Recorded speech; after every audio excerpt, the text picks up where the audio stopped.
capacities. I have worked, not exactly worked, I've volunteered to serve this country in the task force, most recently in the task force that was reviewing the terms and conditions of the police under Chief Justice Maraga.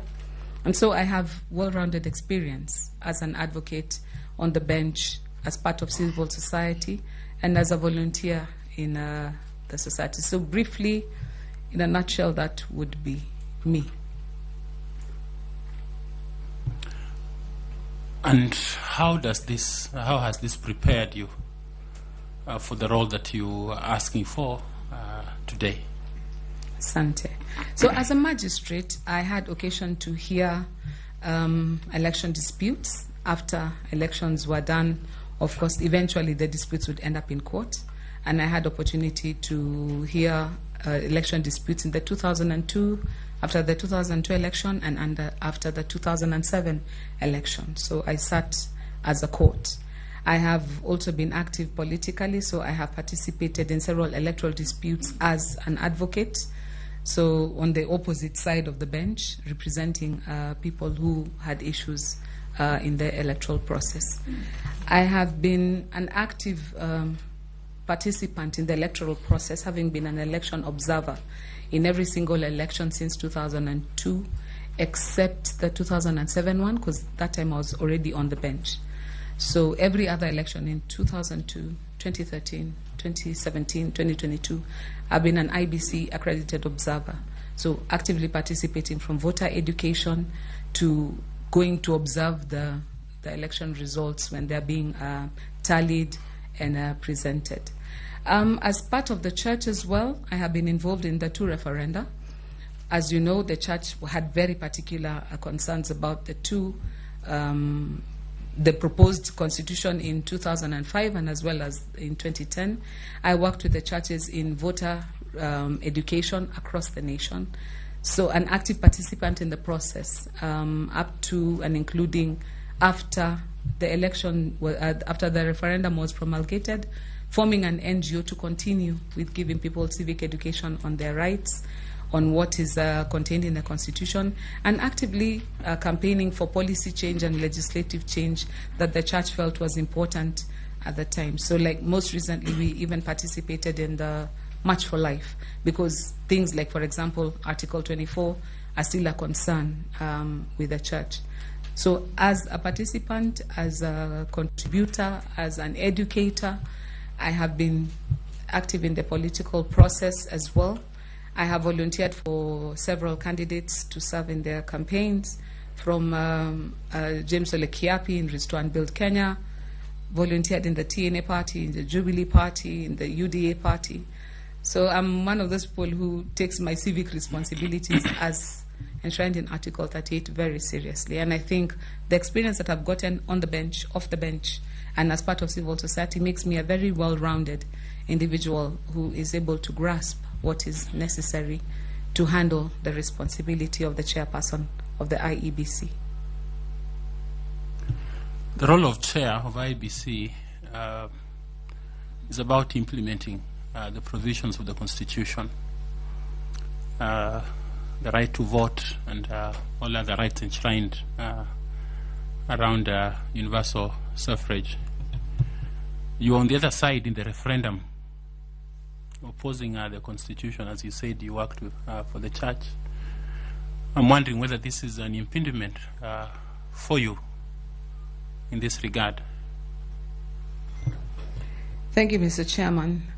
As any responsible citizen, you make your voice heard, but once a decision has been taken, then you abide by the decision. Once the Constitution was promulgated, I'm an advocate of the High Court. I swore to uphold the Constitution. And so once it was promulgated, we had had our say. We did not have our way, but that became our law.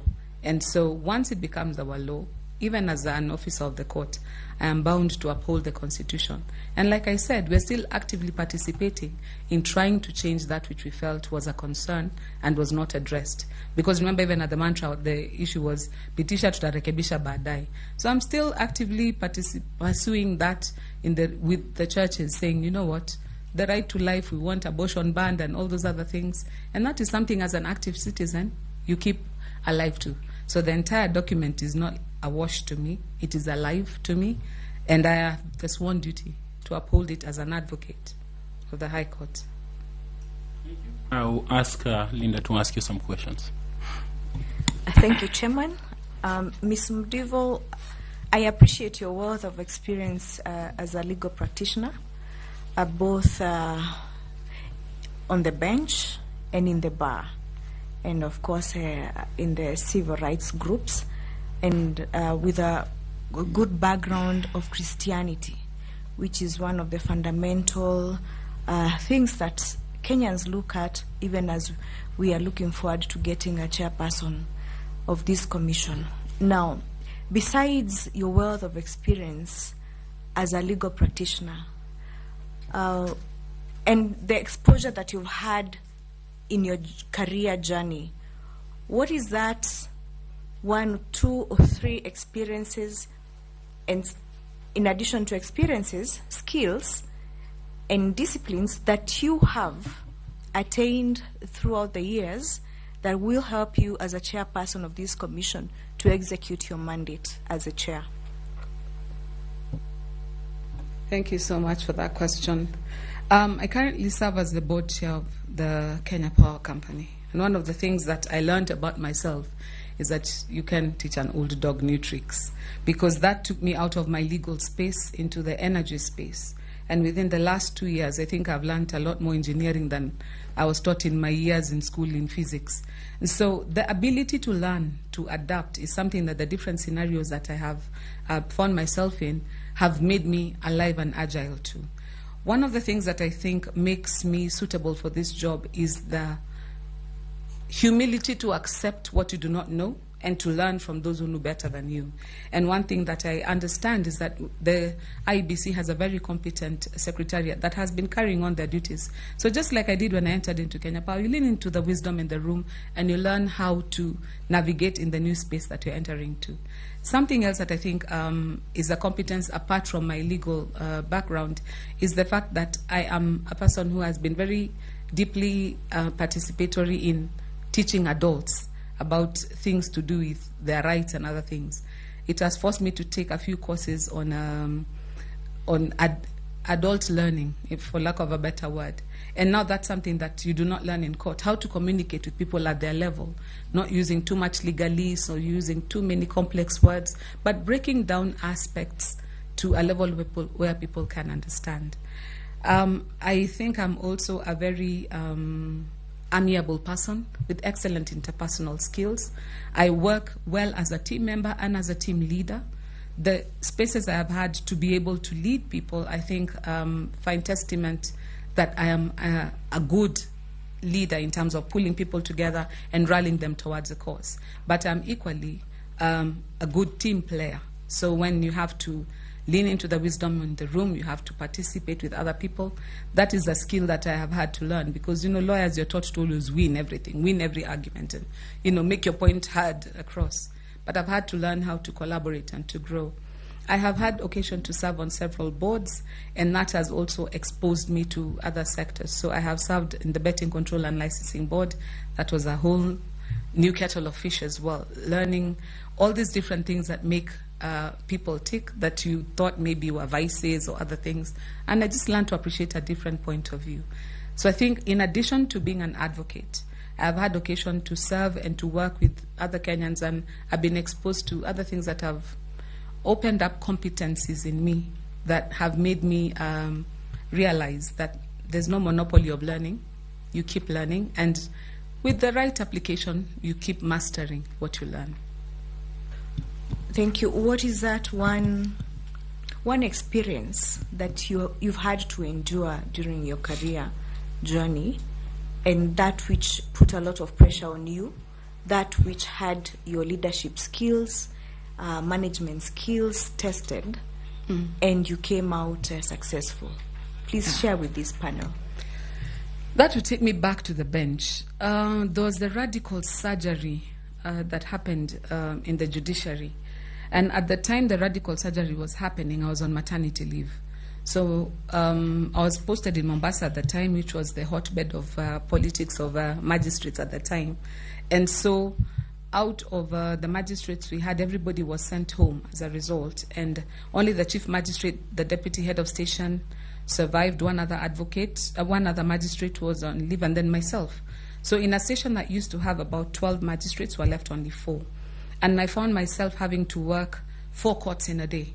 So I would do the civil bench, I would do the criminal bench, I would do the municipal court, and I would do the children's court. And I still had an infant at home. I was supposed to be on flexi hours, but there was no time for flexing hours.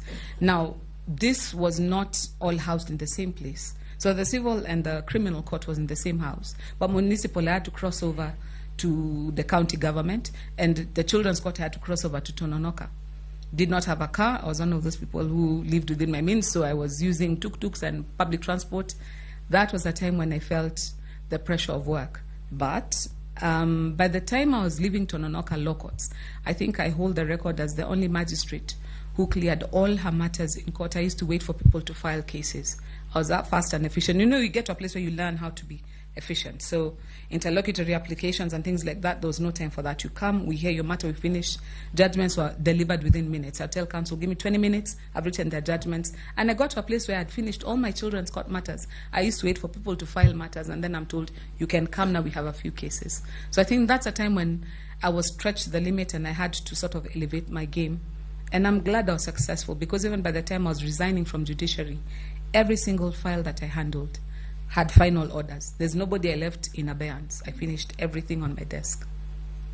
So what inspired the resignation? You seemed like you were enjoying your job.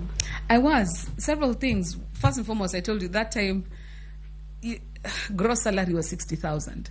It was not much at the time. It's not much even now. And the thing with me is that I'm a strong believer. I got to a place where the money wasn't making sense. Now, the easy way out would have been to find more creative means of augmenting my earnings. I wasn't going to do that. I am more interested in seeing heaven than I am in living comfortably on earth. And so when push came to shove, that was a fairly easy decision to make. But the other decision that pushed me over the edge was that I had been transferred to Murang'a, and it was in 2008 when there was post-election violence. Now, with a surname like Masinde, Murang'a was not exactly a place where a mother with 2 young babies wanted to be.